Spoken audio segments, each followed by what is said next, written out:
Welcome to another episode, a brand new week of the Bible in a Year Live Chronological podcast. It's day one of week 10, and this week we'll be reading from the Christian Standard Bible. As we journey through Numbers 33 to 34 today, we'll trace Israel's wilderness travels and witness God's faithfulness in bringing his people to the borders of the Promised Land, where he clearly defines their inheritance and future hope. So let's begin our reading. Numbers 33 Wilderness Travels Reviewed. These were the stages of the Israelites' journey when they went out the land of Egypt by their military divisions under the leadership of Moses and Aaron.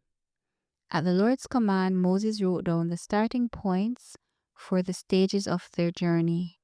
These are the stages listed by their starting points. They traveled from Ramesses in the first month, on the 15th day of the month. On the day after the Passover, the Israelites went out defiantly in the sight of all the Egyptians. Meanwhile, the Egyptians were burying every firstborn male the Lord had struck down among them. For the Lord had executed judgment against their gods. The Israelites traveled from Ramesses and camped at Succoth. They traveled from Succoth and camped at Etham, which is on the edge of the wilderness.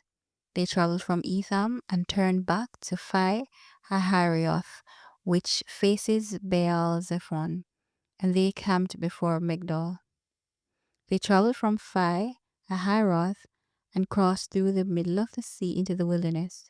They took a 3-day journey into the wilderness of Etham and camped at Marah. They traveled from Marah and came to Elim.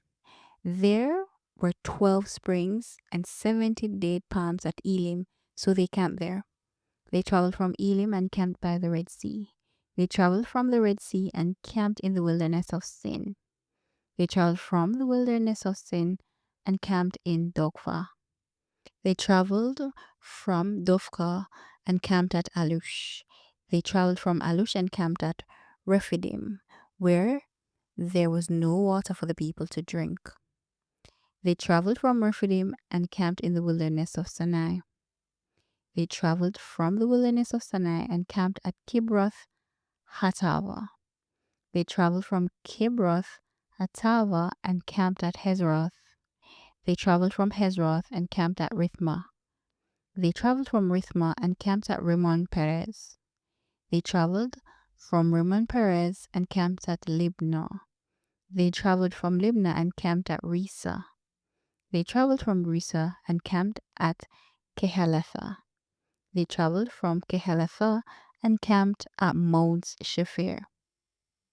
They traveled from Mount Shephir and camped at Harada. They traveled from Harada and camped at Makeloth. They traveled from Makeloth and camped at Tahath. They traveled from Tahath and camped at Terah. They traveled from Terah and camped at Mikha. They traveled from Mikha and camped at Hashmona.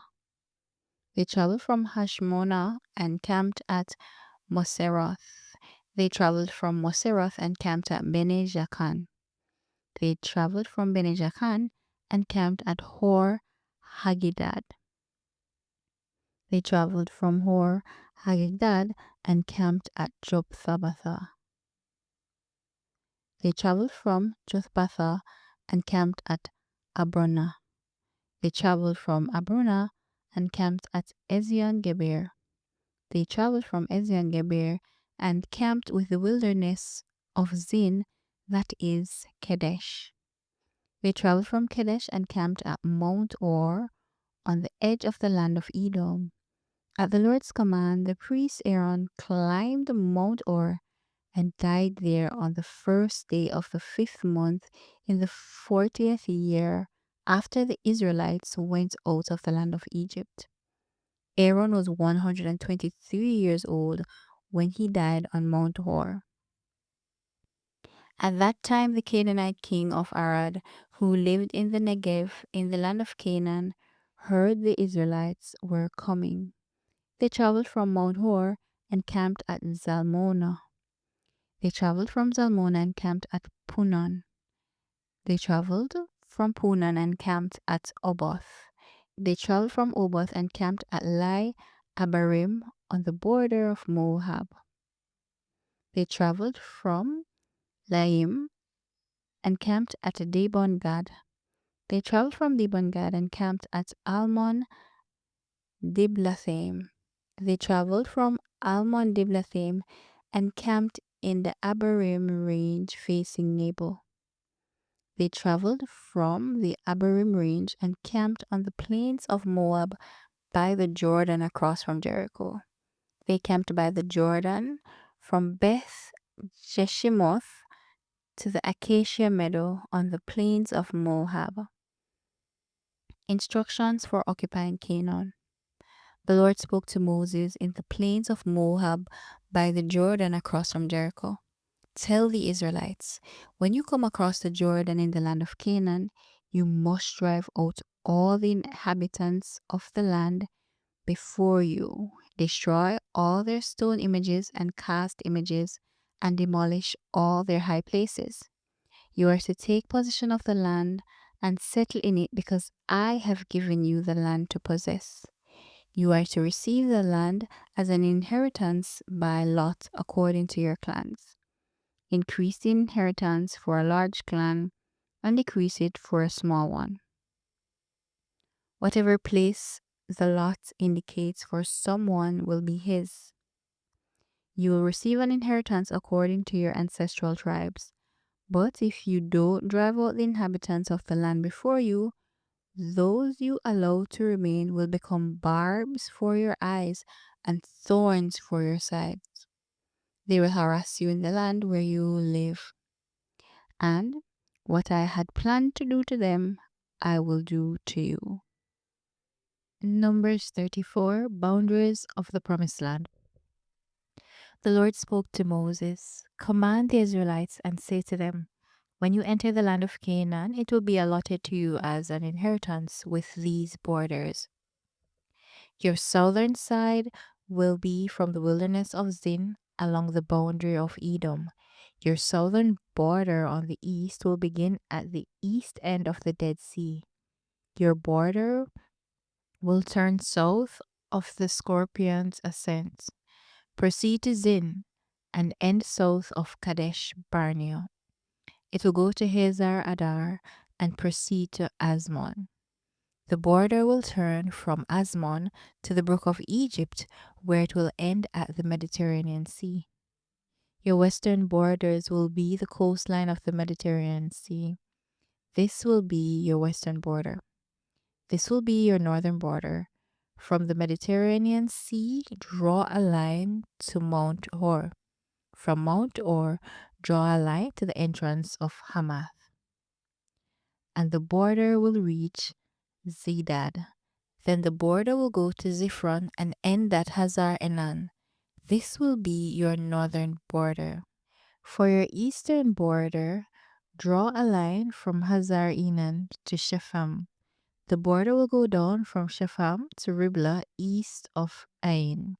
It will continue down and reach the eastern slope of the Sea of Shinnereth. The border will go down to the Jordan and end at the Dead Sea. This will be your land defined by its border on all sides. So Moses commanded the Israelites, this is the land you are to receive by lot as an inheritance, which the Lord commanded to be given to the 9.5 tribes. For the tribe of Reuben's descendants and the tribe of Gad's descendants have received their inheritance according to their ancestral families, and half the tribe of Manasseh has received its inheritance. The 2.5 tribes have received their inheritance across the Jordan east of Jericho toward the sunrise. Leaders for distributing the land. The Lord spoke to Moses. These are the names of the men who are to distribute the land as an inheritance to you, the priest Eleazar and Joshua son of Nun. Take one leader from each tribe to distribute the land. These are the names of the men. Caleb son of Jephunneh from the tribe of Judah. Shemuel son of Ammihud from the tribe of Simeon's descendants. Eliad, son of Chislon, from the tribe of Benjamin. Bukai, son of Joglai, a leader from the tribe of Dan's descendants, from the sons of Joseph. Hanael, son of Ephod, a leader from the tribe of Manasseh's descendants. Kemuel, son of Shiftam, a leader from the tribe of Ephraim's descendants. Eli Zaphan, son of Parnak, a leader from the tribe of Zebulun's descendants. Paltiel, son of Azan, a leader from the tribe of Issachar's descendants. Ahihud, son of Shelomai, a leader from the tribe of Asher's descendants. Padahel, son of Ammihud, a leader from the tribe of Naphtali's descendants. These are the ones the Lord commanded to distribute the inheritance of the Israelites in the land of Canaan. Thank you for joining us. Be sure to return tomorrow. We will continue reading in the book of Numbers. Stop by on Sundays for a weekly review at 6:30 p.m. on Zoom. The details for our meeting can be found in the description below.